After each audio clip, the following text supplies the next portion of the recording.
അഴീക്കോട് മുനക്കൽ ബീച്ചിൽ ആരോഗ്യം ആനന്ദം വൈബ് ഫോർ വെൽനസ് പരിപാടി സംഘടിപ്പിച്ചു. കേരള ആയുഷ് വകുപ്പിന്റെ കീഴിൽ പ്രവർത്തിക്കുന്ന ആയുർവേദവും ഹോമിയോപ്പതി ഡിസ്പെൻസറികളും സംയുക്തമായാണ് പരിപാടി സംഘടിപ്പിച്ചത്. ഇ ടി ടൈസൺ MLA ഉദ്ഘാടനം ചെയ്തു.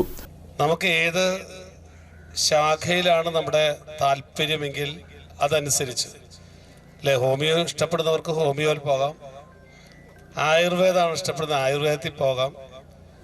പെട്ടെന്ന് തന്നെ ഒക്കെ ഇത്തിരി കൂടെ സ്പീഡി ആയിട്ടുള്ള ഒരു ആക്ഷൻ വേണമെങ്കിൽ നമുക്ക് അലോപ്പതി പോകാം, അങ്ങനെ എന്തും പോകാം. പാരമ്പര്യമായിട്ടുള്ള നമ്മുടെ പ്രാദേശികമായിട്ടുള്ള ആളുകൾ വേറെയും ചില ആളുകൾ ഇവിടെയുണ്ട്. ഏതായാലും നമുക്ക് ആരോഗ്യം എന്ന് പറയുന്നത് നമുക്കെല്ലാവർക്കും അറിയാം, അസുഖമില്ലാത്തൊരു അവസ്ഥ എന്ന് മാത്രമല്ല. നമുക്കാണെന്നുണ്ടെങ്കിൽ അതിന് ഒരുപാട് കാര്യങ്ങൾ ഇപ്പോൾ നമുക്ക് നേരത്തെ മുൻകൂട്ടി ചെയ്യാൻ കഴിയുന്ന തരത്തിലേക്ക് പൊതുസമൂഹം വളർന്നിട്ടുണ്ട്. യോഗ അതിന് പ്രധാനപ്പെട്ട ഒരു കാര്യമാണ്. ഇവിടെ നേരത്തെ നമ്മുടെ റിയാഡ് പഞ്ചായത്തിൻ്റെ പ്രസിഡന്റ് സൂചിപ്പിച്ചല്ലോ, യോഗ വാർഡുകളിൽ നടന്നതും യോഗ ഡാൻസ് നടന്നതും അതിനുള്ള പരിശീലനം നടന്നതും ഒക്കെ ആയിട്ടുള്ള കാര്യങ്ങൾ. കഴിഞ്ഞ പ്രാവശ്യം മതിലകത്താണെന്ന് തോന്നുന്നു, മതിലകത്ത് വലിയ ഗംഭീരമായിട്ടുള്ള ഒരു പരിപാടി കടലിൻ്റെ തീരത്തോടനുബന്ധിച്ച് നടത്തി നല്ല രസമായിട്ടുള്ള പരിപാടിയായിരുന്നു. എനിക്ക് തോന്നുന്നു എല്ലാ പഞ്ചായത്തിലും അത്തരം രീതിയിൽ ഇത്തരം യോഗ അതുമായിട്ടുള്ള പരിശീലനവും അത് പ്രകടനമായിട്ടൊക്കെ നടക്കുന്നുണ്ട്. നല്ല കാര്യം.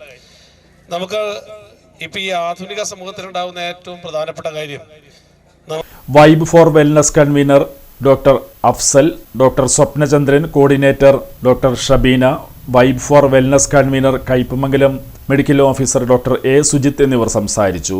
പൊതുജനങ്ങളും വിദ്യാർത്ഥികളും ആരോഗ്യ പ്രവർത്തകരും പങ്കെടുത്ത വിളംബര ജാഥ, ബോധവൽക്കരണ ക്ലാസ്, യോഗ ഡാൻസ്, ആരോഗ്യ പ്രശ്നോത്തരി, ആരോഗ്യ ഫുഡ് എക്സ്പോ എന്നിവ ഇതിന്റെ ഭാഗമായി നടന്നു. ഡാൻസ് കാണാനായിട്ട് ആളുകൾ ഒരുപാട് വരുമായിരുന്നു.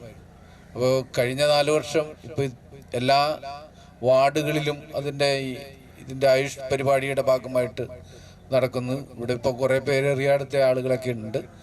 എന്തായാലും യോഗ നമ്മുടെ മാനസികവും അതുപോലെ തന്നെ ശാരീരികവുമായ ഞങ്ങൾ ഇതിൻ്റെ പരിശീലനത്തിന് ആളുകളെ ക്ഷണിച്ചപ്പോൾ ഏതാണ്ടൊരു 60 വയസ്സ് കഴിഞ്ഞിട്ടുള്ള ഒരു സ്ത്രീ, അവർ ക്ലാസ്സിൽ പരിശീലനത്തിന് വന്നപ്പോൾ നമ്മുടെ ആയുർവേദ ഹോസ്പിറ്റലിൻ്റെ മുകളിലായിരുന്നു ക്ലാസ്. അങ്ങോട്ട് തന്നെ ഒരു തവണ കയറി വന്നത്. അപ്പോൾ അവർ പറഞ്ഞത് കസേരയിലിരുന്ന് പറ്റാവുന്ന യോഗയൊക്കെ ഞാൻ ചെയ്യാമെന്നാണ് പറഞ്ഞത്. പിന്നെ അവർ തന്നെ ഇവിടെ ഈ മൈതാനത്ത് മറ്റുള്ളവർ ചെയ്യുന്ന പോലെയല്ല